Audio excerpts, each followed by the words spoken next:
موږ که وګورو ډېرې زیاتې مسلې دي، ډېرې زیاتې ستونزې دي. په نن وخت کې بیا په روانو حالاتو کې د لوډ شیډینګ چې کومه مسله ده، په ډېر بدترین لوډ شیډینګ چې دی هغه زموږ په دې ټوله پښتونخوا کې روان دی.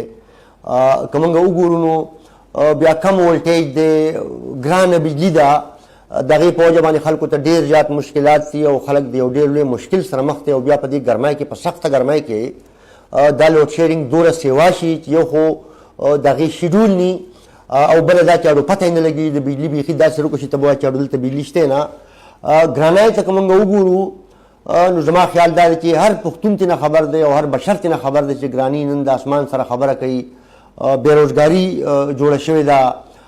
یو ډېر بد حال چې دی هغه په دې صوبه کې او د پښتنو په دې خاوره باندې روان دی. سرکاري ملازمینو ته که موږ وګورو نو هغوی ځان له په احتجاج دي او عوامي نمایندګانو ته که وګورو دا که د مقامي حکومتونو نمایندګان دي او دا که د صوبایي اسمبلی او د قومي اسمبلی نمایندګان دي.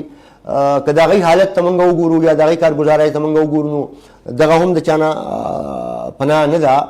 او ډېره لویه بدقسمتي دا ده چې د اړي ګړي په دې ماحول کې، د دهشت او د وحشت په دې ماحول کې موږ که وګورو نو زموږ د پښتنو د خاورې نه ټوله سرمایه چې وه هغه پنجاب ته شفټ شوه، اسلام آباد ته شفټ شوه، پېښور شاړ شو، پښتونخوا شاړه شوه، د دلته نه خلکو کډې وکړې، که لږه ډېره سرمایه دلته وه هغه یې راوچته کړه او هغه یې پنجاب ته ووړه.